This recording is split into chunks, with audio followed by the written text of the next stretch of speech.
The following story is a historical account. As we all understand, war is hell in multiple ways. But even when you're fighting a war and you know death is to be expected, sometimes there are events that challenge your sanity and will to survive. This is a tale written for us from GoldStarTankExpert about a bizarre and very true story from World War I.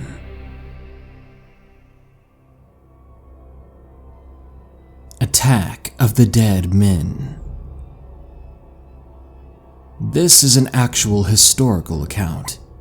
The story begins in September of 1914 in northeast Poland at a fortress known as Osowiec Fortress.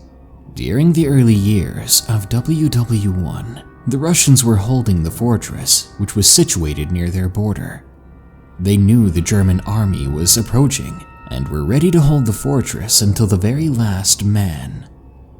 The German army arrived, attacking with their larger army, but the Russians held their own despite being outnumbered 2-1. Knowing that this might happen, the Germans quickly brought up their artillery and began shelling the fortress.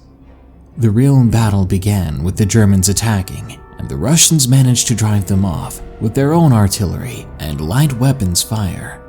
In all, the Germans fired over 1 million rounds of various kinds of artillery pieces.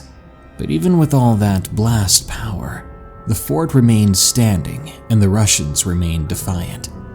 The Germans knew they had to break the Russians' defenses, so they called in Field Marshal Hindenburg, who brought along some 42-centimeter Big Bertha siege mortars to try and finally finish the Russian defenders off.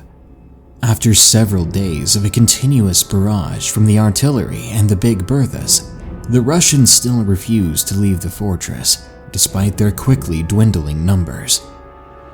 Field Marshal Hindenburg knew that the only way for him to take the fortress was to fight dirty. Knowing that the Russian troops were not issued gas masks, he called for canisters of chlorine and bromine gas, then waited for when the winds were favorable. When the time came, the canisters were opened, and a greenish haze drifted toward the fortress. Tree leaves turned yellow. The grass changed to a sickly black as the gases took effect, and the Russians dropped like flies as they had no way to counter this. Hindenburg had his men wait until a few hours had passed so the gases could take their effect. Then he sent 7,000 men equipped with gas masks toward the fortress. Now, this is where the really terrifying part begins. The German infantry are slowly advancing through no man's land, which is a shell-cratered mess of barbed wire and the remains of soldiers. A greenish haze is covering everything. They can hear the occasional sounds of Russian troops coughing and perishing from the fortress. The German troops began looking around, trying to find any survivors. But their vision is limited as the gas masks of the time had small glass eyepieces to look through, and their range of vision was quite small. As they approached, one of the soldiers in the lead suddenly freezes. A gasp of pain escapes his mask as the tip of his bayonet is seen protruding through his back. The other soldiers look on in absolute horror as their now fallen comrade hits the ground and reveals his attacker. It is a Russian soldier, his mouth covered by a rag, his eyes bloodshot, and he is covered in severe chemical burns anywhere bare skin can be seen. More haggard Russian soldiers emerge from the green haze, all burned and hacking up pieces of their innards. The German troops stop their advance and turn away in sheer terror as the 50 Russians mount a bayonet charge, skewering any German that got in their way, all the while moaning, coughing, screaming in pain as they continued. The ones that stopped charging raised their rifles and began to fire on the terrified Germans, who were now in full retreat. Then the Russians managed to get their 3 remaining artillery pieces inside the fortress working again, bringing even more Germans to their demise. Hindenburg was shocked at this defeat and quickly ordered another attack, but the men were too scared to obey. It would take them until the next day to take the fortress, despite the horrible condition of their enemy. The Russians who mounted the zombie-like bayonet charge perished shortly after, having scared the living daylights out of the German army.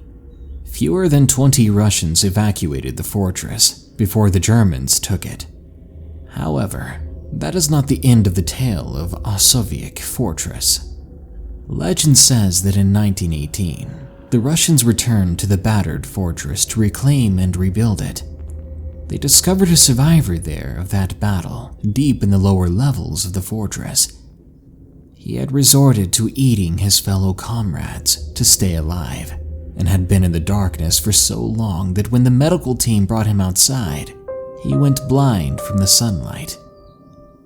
Whether this small part is true or not, we may never know, but the soldiers' stories of the near-undead attack that happened that fateful day live on, being dubbed the Attack of the Dead Men by the newspapers. The ruins of Osowiec Fortress still stand as a memorial to the brave men who lost their lives that day. Who knows, maybe some of them still stand guard over the stone walls. It's a cool and creepy change of pace to have an actual historical account represented here. That being said, stay tuned for tomorrow's video on real army ghost stories, when the phantoms of the past come back to haunt and remind the living of the horrors of war. Good night.